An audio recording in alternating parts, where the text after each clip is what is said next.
Everybody likes a good comeback story, right? Classic movies, and especially in sports, especially us Chiefs fans, we love a good comeback, and we're pretty good at it too. So what I want to do is I want just for a minute to relive one of, if not the greatest comebacks in the history of the National Football League. It didn't happen that long ago. Happened about 3 weeks ago, in fact, if you'll remember. Let's go through some highlights. Let's get Sports Center up in here this morning for a second and relive this game. So it's the divisional round of the NFL playoffs in the AFC. The Houston Texans at Kansas City at the Arrowhead Stadium against the Chiefs, and both teams coming in confident, ready to just throw down. Well, the Texans were ready a little bit earlier than the Chiefs were ready to throw down. It took them about 20 minutes to get in the game. So as you well remember, early on, blown coverage on defense gives a huge, long, early touchdown to the Texans. The Chiefs are down within 4 minutes, 7-0.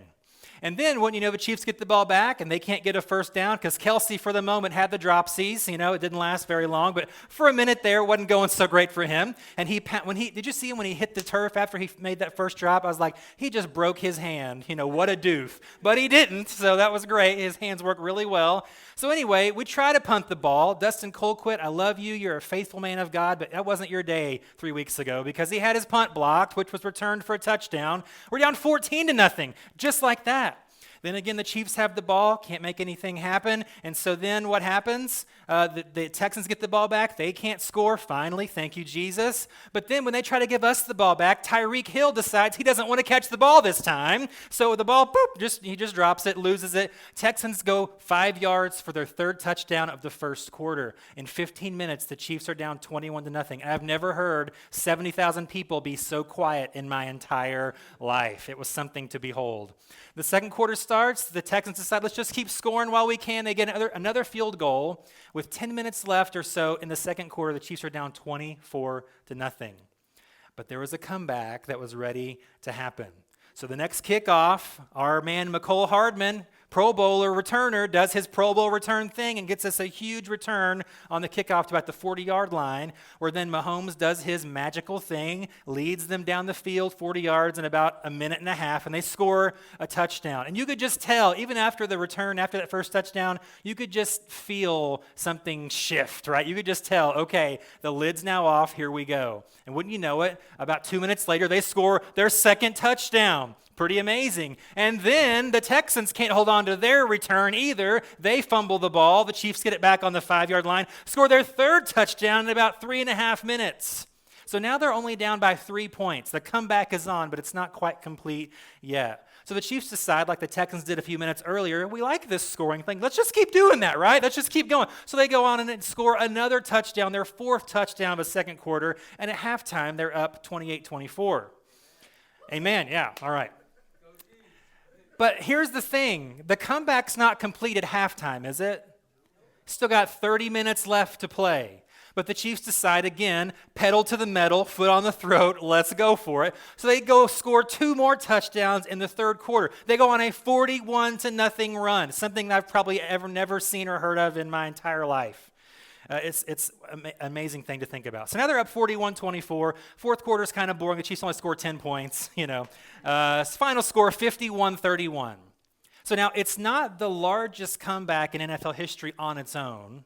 However, I'll tell you, one of the biggest comebacks happened against the coach of the team that we're playing today, just to let you know about that. If you don't remember, that happened. The Patriots did that, didn't they, Cherie? I think you probably remember that one, don't you? Second largest comeback ever in the Super Bowl like 3 years ago.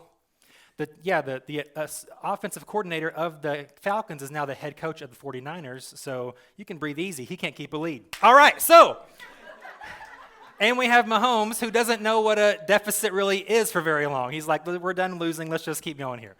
So here's the thing, it's not the largest comeback ever, but it is the most lopsided comeback in NFL history. It's the only game in which one team was down by 20 or more and ended up winning by 20 or more.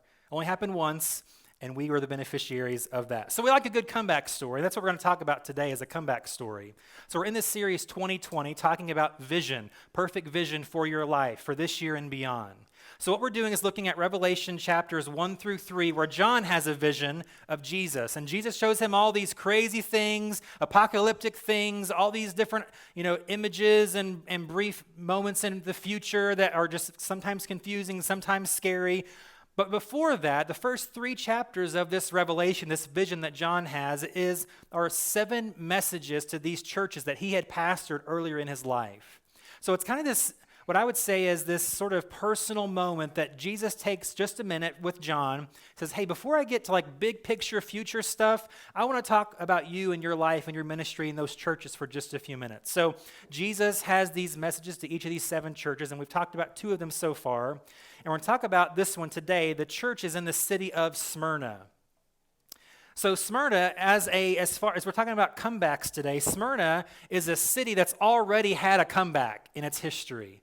So Smyrna had been around for a couple thousand years. It's a very ancient sort of city in this part of the world. But in the 6th century BC, it is destroyed. It is ransacked by an opposing army, and it's left to literally nearly nothing. There's a small little pocket corner of the town that's still there, but the rest is destroyed. So 300 years later, they rebuild. They rise from the ashes. Another emperor comes along and says, hey, this is a cool location, great city with a great history. They rebuild the city. They have their own sort of epic comeback. And you can see on this picture here, there's some ancient ruins here. This is actually part of the Agora in Smyrna, ancient Smyrna. So these ruins are over 2,300 years old. It's still there today. So Smyrna was still called Smyrna. It's in western Turkey. Now it's called Izmir, but they only changed their name about 100 years ago. So up until the early 1900s, this city was still called Smyrna. It's pretty cool. So this is part of the Agora, like the city, the town sort of square where the philosophers would come and debate, people would come and do business, and this is part of where that would be. So Smyrna rebuilt themselves and had their own epic comeback. But the church in the city of Smyrna at the time of John, the church is looking to mount their own comeback. And Jesus tells them about how they can do that and how that's going to happen and what it takes to make that sort of thing happen. And so we're going to look at this pretty short message that Jesus has to this church, and we're going to look at how we can mount a comeback just like he's telling Smyrna they can do as well. So the church in Smyrna, we're going to read this message that Jesus has to them. It's Revelation chapter 2, starting at verse number 8. So Jesus says, write this letter to the angel of the church in Smyrna. This is the message from the one who is the first and the last, who was dead but is now alive. I know about your suffering and your poverty, but you are rich. I know the blasphemy of those opposing you. They say they are Jews, but they are not, because their synagogue belongs to Satan. Don't be afraid of what you're about to suffer. The devil will throw some of you into prison to test you. You will suffer for 10 days, but if you remain faithful, even when facing death, I will give you the crown of life. Anyone with ears to hear must listen to the Spirit and understand what he is saying to the churches. Whoever is victorious will not be harmed by the second death. So this church is at great odds. The odds are stacked against them. The suffering that they are dealing with is great. The opposition against them is mounting, but Jesus has a really encouraging message for them. So again, there are 7 churches in this letter. Smyrna is one of only 2 of the 7 where Jesus says nothing negative to them. He has no correction for them. As you've seen the first 2 weeks, and as we'll see in all but another church, every time he says, hey, you're doing this really good, and you're doing this really bad. Here in Smyrna, he says, hey, you're doing everything great. Not that they're perfect, not their perfect church, but he says, hey, you are withstanding great opposition, and you're ready to mount a comeback. So he has nothing negative to say to them necessarily, although the message that he has is sort of negative. So Jesus doesn't have anything negative to say about the church in Smyrna, but their situation is very negative. And that's why they're going to mount, hopefully, Jesus says, this comeback. There's 2 main categories where the comeback is necessary that Jesus talks about, and we'll talk about them both here a little bit this morning. The first main reason that they're in need of a comeback, Jesus says first, is their poverty. He says, I know that you are poor. And that word there in the Greek, really, when you look at it, is not just poor, not just impoverished, but destitute. Like barely surviving is the level where this church finds themselves. Not only as a church, but as individuals in the church. The question is, well, why? Is it just like, are they in a bad part of town? Has there been like an economic downturn? What's the purpose of the poverty? And really, it's the same reason that we looked at last week with the previous church. Because Smyrna, their main source of income is exporting goods, mainly myrrh, which is one of the three things brought to Jesus, which is partly where the name Smyrna comes from, is that export that is from there. That's where that ties in. So, we talked about this last week. With them having trade as their major source of income, there are trade guilds in this city. Every trade guild or union, if you want to use it in popular terms today, they have their own god that they would worship. So they are sort of, by default, forced to worship this god of their guild to have favor and blessing on their income, on their business, on their trade empire. And if they don't, they will either lose their jobs or lose their credentials or be on their own, or their business will eventually fail. So that's what we see here happening in this church. This church has stood so strong against pressure to give in to idol worship that they are barely making it. Their businesses are failing. Their income is shrinking. They are poor. They are impoverished. They are destitute. Jesus says, I know that you are poor. And what's interesting, though, is that that's not necessarily unique to just this church. When you look at different letters, and we'll reference a couple here in just a second, you see that's kind of the nature of the first century church. They weren't well-to-do by and large. They didn't have huge, fancy buildings with ornate things in them. That wasn't how they operated, because many of them were suffering the same oppression and persecution that this church suffered. So you see it in James when he writes his letter to the churches, he says something similar. He says, listen to me, dear brothers and sisters. Hasn't God chosen the poor in this world to be rich in faith? Aren't they the ones who will inherit the kingdom he promised to those who love him? And then Paul in 2 Corinthians 6:10 says something similar. He says, our hearts ache, but we also have joy. We are poor, but we give spiritual riches to others. We own nothing, and yet we have everything. So we see a theme here, not just in the church in Smyrna, but to most of the churches in the world at this time.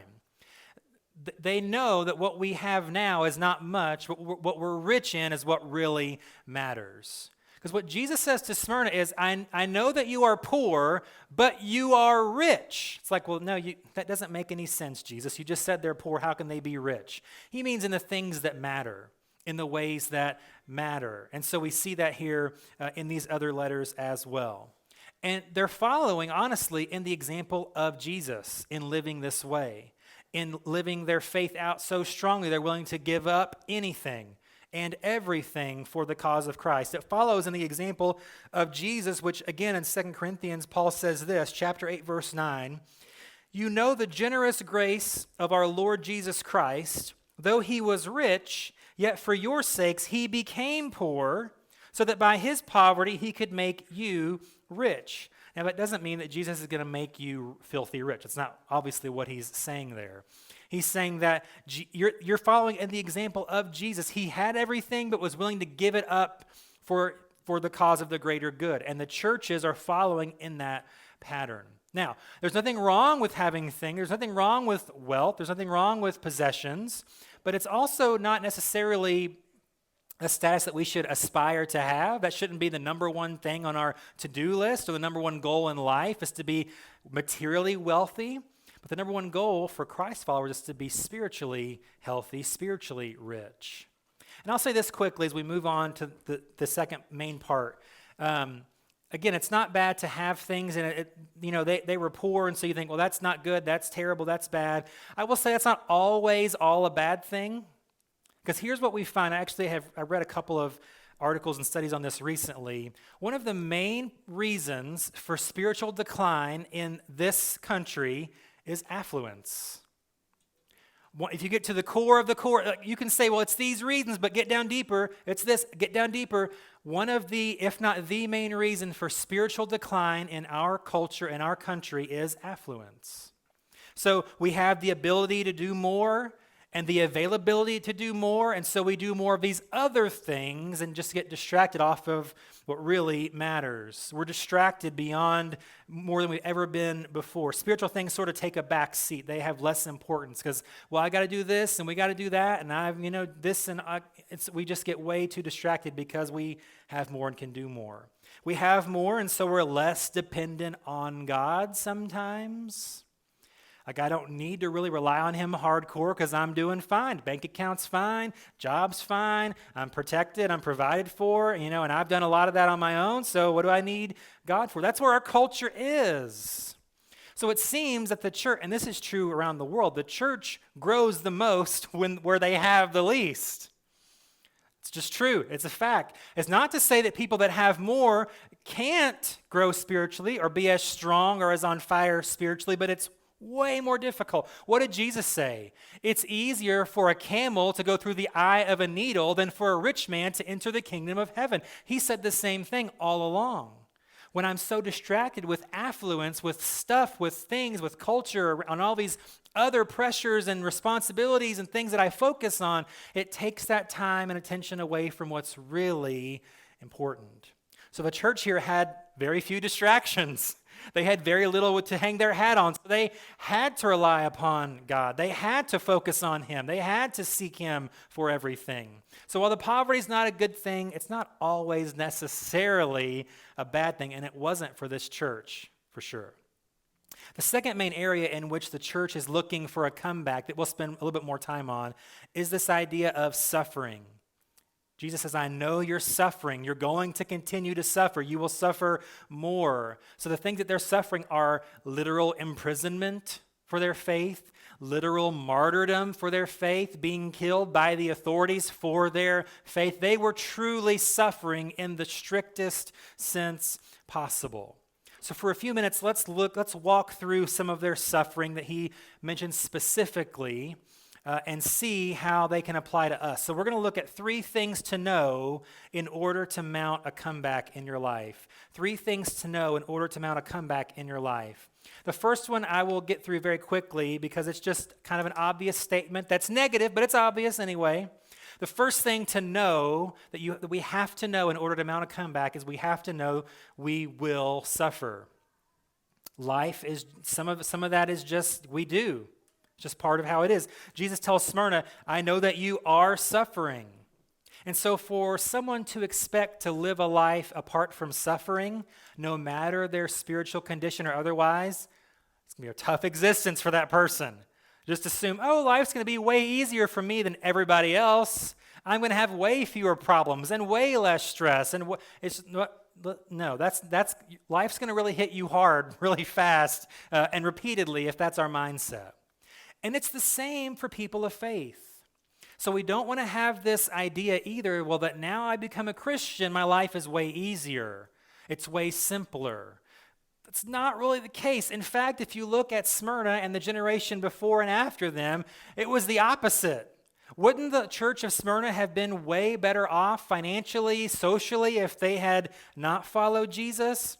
Yes, absolutely. And so suffering is a human condition for a fact, but also for a Christ follower, it can mean that life is even more difficult than it would be otherwise. 1 Peter 4:12, Peter writes this to the churches in this region. He says, Dear friends, don't be surprised at the fiery trials you are going through, as if something strange were happening to you. He's saying life will sometimes hit you in the face. Difficulty is part of life. It's just a matter of fact sort of statement. Don't be surprised. And this is specific as well when it comes to our faith. Jesus said it this way, John 15:18. Jesus says, if the world hates you, remember that it hated me first. He's kind of calling shotgun on suffering. You know what I'm talking about? Like your kids argue about who gets the front seat. And when it comes to suffering, he's like, shotgun, they hated me first, And so here's the thing. When it does come to suffering and our faith specifically, if that's sort of maybe a part of the reason that you suffer in your relationships or your life or your different situations that arise, understand at the core of it, it's really not you they have the problem with, it's Jesus that they have the problem with. You just happen to be the one that gets the punishment for that. But here's the thing. So we will suffer. Now, that's not fun to say or talk about or consider, but it must be considered because if we're talking about a comeback, there's no comeback if you're never behind in the ball game. There's no comeback if you're never in fear that I cannot beat this. I cannot get out of this. Things will not turn. If you don't have that moment or those thoughts in your life, there's never going to be a comeback. So to understand that things in life will not always turn out the way that I hope or want or like or wish or planned for, that's part of the comeback story. You have to get behind in order to come back. So the second thing to know in order to mount a comeback is this. Know that Satan is behind suffering. Now we know that explicitly from the text here in Revelation 2. He's saying, so he mentions this term, synagogue of Satan. We will come back to that in a future week because it's mentioned at a different church, and I'll have more time to explain about that. But here's the thing. What he's trying to tell them quickly is it's not this group of Jews that are the enemy here. They're a synagogue of Satan. So someone's working in and through them, causing them to oppress you in the ways that they are. And that's a theme that we see also that we'll talk about in just a second. So for a faithful Christ follower, I would say for a faithful Christ follower, the main source of suffering in your life can be and should be attributed to Satan. Okay? Outward oppression, outward suffering, not from within. We'll talk about that, though, again, just to double check here in just a second. So the main thing when you look at this idea of coming back, especially in a sports analogy, is you have to scout the opponent. You have to know their tendencies. You have to watch the film and say, okay, I know that if this guy does this guy's going to do that, and then we can do this to counteract. So we need to do the same thing when it comes to our spiritual opponent. Our spiritual adversary, we need to know what his plans are, know what his schemes are. He's only got such a big playbook. Like he's only got so many tricks he can use, and he just plays the hits. That's what he does. When he finds your weakness, he's going to play that hit over and over and over. When he finds that area that really is going to dig in deep, he's going to hit that over and over and over. So it makes sense for us to know our opponent. Again, Peter writing in his first epistle, 1 Peter 5:8, he says, hey, just watch him. Stay alert. Watch out for your great enemy, the devil. He prowls around like a roaring lion looking for someone to devour. And then in Ephesians 6, I'll just reference this. He says, remember that we don't wrestle against flesh and blood, but against spiritual wickedness, against principalities. So what Satan will do is he will use anyone and anything to cause you suffering. And what we tend to do, because we're human and we have a limited scope and limited understanding, we see that person as the enemy, as the oppressor, as the cause of our suffering. We see that situation that's unfair and not right as the problem. But Paul says, nope, look deeper than that. That surface level, that person with that name that you're thinking in your brain right now, they're not the enemy. They're not fighting against you. They are, but it's deeper than that. Satan is at work to make you suffer, to make you suffer. But it will, let me just mention this quickly and then we'll get on to the next thing. It does make sense, though, for us when we consider our suffering to do what I would call to take an inventory of our suffering. And by that I mean there are many times for a faithful follower of Jesus where Satan is the source of suffering. However, we are human, we are frail, we are sinful, and there are times perhaps that we are our own worst enemy, that my sin has gotten me into the ditch, that my error in judgment has caused me to trip up, that my stubbornness against what God's trying to tell me gets me way far behind on what he has planned. My vision is foggy, not because Satan's doing this, but because I am, right? If I could get out of my own way sometimes, I could see more clearly. And sometimes if I were to get out of my own way, I would see the enemy coming before he even gets there. There's a possibility, at least at times, we need to take that inventory. Am I causing my own suffering? And going back to 1 Peter, he mentions this in 1 Peter 4. He talks about suffering for several verses. In the middle there, he has a verse or two, and he says, hey, don't suffer for these bad things. Don't suffer because you're sinful or because you're sinning or because you're going against God. And he's like, nope, don't suffer for those reasons. Suffer for the sake of righteousness. That's what we want to look toward. And let's go back to this comeback we started out at the beginning with the Chiefs a few weeks ago. The Chiefs got themselves into the hole. right? If you can't catch passes, you're not going to score. If you fumble punt returns, you're not going to score. If you give the other team the ball at the 5-yard line, they are going to score. And so that's what we saw the whole first quarter. The Chiefs made all these mistakes. So if they had not cleaned up their mistakes, there would have been no shot at a comeback. If we'd had much more, the second quarter went like the first, more drops, more fumbles, more mistakes, more errors, the comeback would never have happened. They had to clean up their own mistakes in order to make the comeback possible. So it's possible we should do that inventory in our lives and say, what can I do better here to avoid that trap again? How can I be more aware of my shortcomings to know that the devil's going to use that against me sometimes? How can I be smarter about my surroundings and see, don't get distracted on this person who I think's the enemy, but focus on the root of the suffering is not the person, the situation, circumstance, but it's my enemy, my spiritual enemy, Satan. That's the second thing to know in order to be able to mount a comeback. The third thing to know that we'll focus on for just a few minutes to be able to mount a comeback is what Jesus says to the church in Smyrna. He says, don't fear your suffering. That's a tall order, but he says, don't fear your suffering. And again, let's put it into context. He's not talking about like, oh, this person doesn't like me. Oh, they unfriended me on Facebook. Or, that's not what he's saying. He's talking about you're being imprisoned and killed. He's telling them, don't fear that. So I think that we can follow this same advice with whatever we're suffering to not fear. There's really 3 things within this that we'll talk about pretty quickly, ways that we cannot fear. We don't have to fear. The first reason is because Jesus says, I know you're suffering. So Jesus is well aware of what you're going through. He knows he's not distracted over on, he's not focused on the Super Bowl today, so he forgets about you. It's not like he's got other things going on. I'm just going to give these guys a break. They're getting on my nerves. They're a lot of work. They're just really stressing me out. Just whatever. Like he is aware of what's going on in your life more than you are. He's aware, though he knows. And not only that, he can empathize with suffering. If anyone can empathize with suffering, it's Jesus. Hebrews 12, verses 1 through 3 says this, therefore, since we are surrounded by such a huge crowd of witnesses to the life of faith, it's connecting chapter 11, Hebrews, the big Hall of Faith chapter, to now chapter 12. Because we have their example of faith, he says, let us strip off every weight that slows us down, especially the sin that helps us so easily trips us up. And let us run with endurance the race that God has set before us. We do this by keeping our eyes on Jesus, the champion who initiates and perfects our faith. Because of the joy awaiting him, we'll talk about that here in a minute, he endured the cross, disregarding its shame. Now he is seated in the place of honor beside God's throne. Here's the key, verse 3. Think of all the hostility he endured from sinful people, then you won't become weary and give up. So when I talk about suffering and we compare it to the early church, I don't mean to entirely minimize whatever suffering you may be enduring.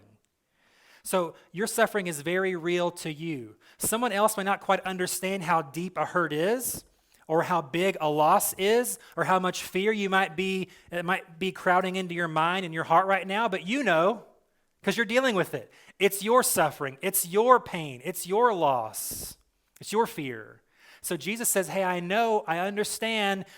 And then the author of Hebrews says, hey, think about Jesus, all that he suffered, and he endured to the very end, even with death facing him. He says, if you can remember him, if he can be your example, then you won't quit. Then you won't give up. Because here's the other thing. If you quit, there's no comeback. If I'm too far behind, or 24 points down, there's no way. I don't want to pull a hammy, so I'm not going to run my route hard. Mahomes is like, we're down 24. I'm not going to throw my shoulder out. I got a big contract to sign, so I'm not going to try to chuck it. If you quit, if you give in, if you're like, we're done, the comeback's never going to happen. If you give in to fear, what if we make more mistakes? I don't want to, I'm not sure if I should really try to go for the first down. What if I fumble? If you live in fear, you're never going to come back. Never going to happen. So we can't live in fear, and we can do that because Jesus says, hey, there was a lot for me to be afraid of, but I persevered, pushed through, and he's our example. Then the second reason not to fear is Jesus says, he uses this word specifically about the church in Smyrna's suffering. He calls it a test. He said, you're being tested here. So, and really what we see as you read other New Testament writings is, test is another word for opportunity. A test is a chance to see how much you've learned, how much you know, how much you can do, how well you can perform under pressure.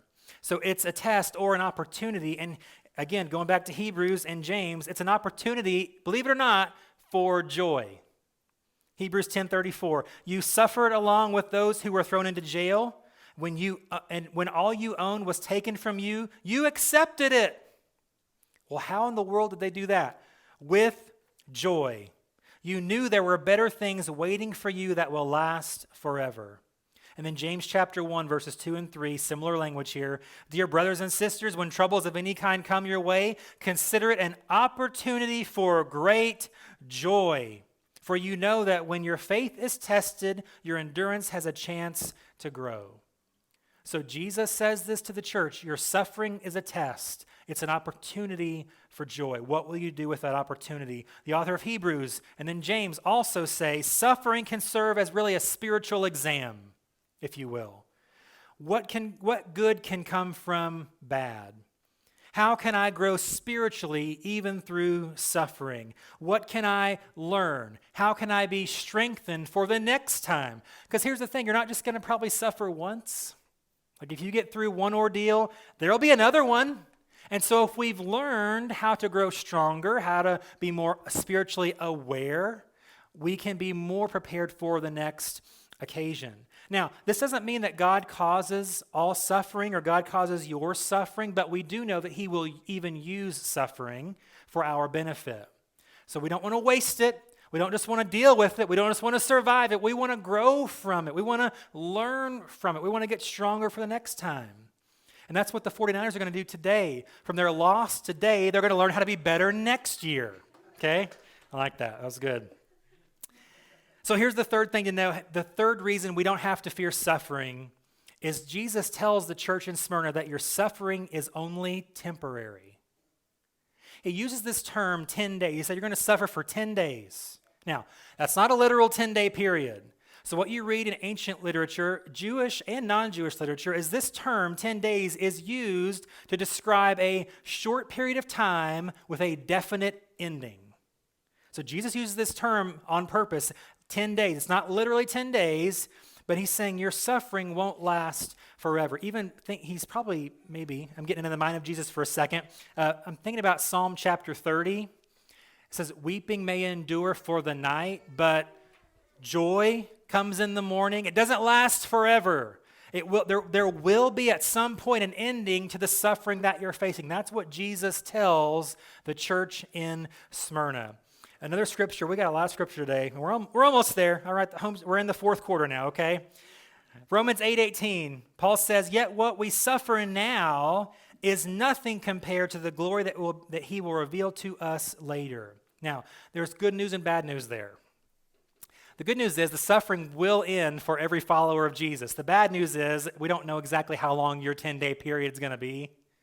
It could be a number of years like it was for this church. It could be for most of your life. But at some point, if you've endured to the end, there is something there at the end. That's where we're going to end today, is looking at finally what I'm going to call the prize and the promise. So the suffering ends that leads to why we're in this struggle in the first place. Why Smyrna thought it was worth a comeback. Why they thought it's worth fighting for. Why they thought it's worth remaining faithful, because there was a prize and a promise awaiting them. So the prize that Jesus lists is, he said, if you endure to the end, you get a crown of life. And this is what you see in the ancient Olympic Games, what he has in mind. You get this laurel wreath that you wear. Only the winner gets that. Like back in the day, there's no silver medal, there's no bronze medal, there's a winner and a bunch of losers, okay? And so the winner gets the laurel wreath. They get the crown of victory because they won. They finished, and they finished first. So he says, everyone that endures gets this crown of life. The winners of the ultimate race win the ultimate prize. And again, let's go back to Paul and James for just a second. So Paul says, hey guys, I did it. I did it. It's near the end of his life. These are some of the last words that Paul ever wrote. 2 Timothy 4, 7 and 8. Paul, knowing he's about to be executed, he writes this, I have fought the good fight. I have finished the race, and I have remained faithful. And now the prize awaits me, the crown of righteousness, which the Lord, the righteous judge, will give me on the day of his return. And the prize is not just for me, but for all who eagerly look forward to his appearing. So Paul says, hey guys, I did it. He's like, I suffered, was like stoned nearly to death twice, shipwrecked in the sea multiple times, thought I was going to die. I can't even number how many times, but here I am, ready to finally be killed. They're finally going to kill me. But I made it. I lasted. I endured. I came back. And then James in chapter 1, verse 12 says, hey, you guys can do it too. It's not just for Paul, not just for Jesus, not just for these churches, it's for you as well. James says, God blesses those who patiently endure testing and temptation. Afterward, they will receive the crown of life that God has promised to those who love him. The prize is for the victor if we complete our comeback. And then the promise, so that's the prize. The promise that Jesus says is you'll escape what's called the second death. D.L. Moody famously said, if you're born once, you die twice. If you're born twice, you only die once. The second birth, the rebirth, the spiritual awakening that we receive when we accept Christ is that second birth, which then helps us to avoid the second death, which is eternal separation from God in hell. And the problem with hell, the main thing is not the flames, not the heat, not the darkness, not the never-ending nature in and of itself, but it's the absence of the presence of God forever. A distance that you cannot come back from because there's zeros on the clock, the whistle's been blown, the game is over, and you're in the visitor's locker room. Okay, so it's like that's not, Jesus says, James says, if we can overcome, we will escape the second death. We will have eternal connection with God forever. You can complete the comeback. So as we close, let me make a couple of statements. I'm going to have the band come back up. We're going to close with one final part of the song we sang this morning. So here's what I want for our church. I want our church to be a comeback kind of church. That whatever difficulty we may face, we persevere. Whatever obstacles that there are, that we overcome them. That whenever we are oppressed by Satan or opposed by others or rejected by our community, that we just respond in grace, we respond in love, and we just say, yay, Jesus, anyway. That we have that attitude that we can withstand suffering. And then let me ask this question as we close. The question is, are you ready for a comeback in your life? Because maybe you are facing difficulty in general. God can be your strength and shield to mount your comeback. Maybe you're struggling in your faith journey. You're questioning things. You're doubting God. So you can learn to walk by faith and not by sight to mount your comeback. And maybe you are like the church in Smyrna. Maybe you are suffering for your faith, specifically for that reason. You can put your hope in Christ and he will never fail you. He will lead the charge. He will be out in front of you to lead this epic comeback. One quick story before we sing this song. So John, here writing in about 90 AD as an old man, there's a young man who's actually learning under him named Polycarp. So you fast forward about 60 years after the Revelation is written, Polycarp has grown up, and he's actually become the pastor of the church in Smyrna. The same church that John's writing to later, his understudy becomes the new pastor there. And then after he has pastored this church for many years, he's in his 80s now, and he is being hunted around the region for his life because of his faith. So they finally find him when he's hiding in his home. There are at least two guys that come to arrest him. And while they're at his home, they give him a chance. They say, hey, would you just renounce your faith right here? We don't have to do this. We don't really want to kill an old man, but we will if we have to. And he says, I'm not going to do it. So they throw him into their carriage, they drive him to the arena, and they throw him out, and they say, okay, we'll give you one more chance. Renounce your faith. You're going to be eaten alive by wild animals in front of all these people. He says, I'm not going to do it. And then they say, okay, well, we won't do that. We're going to burn you alive. If you won't renounce your faith in Christ, we're going to burn you alive. And here's what he said.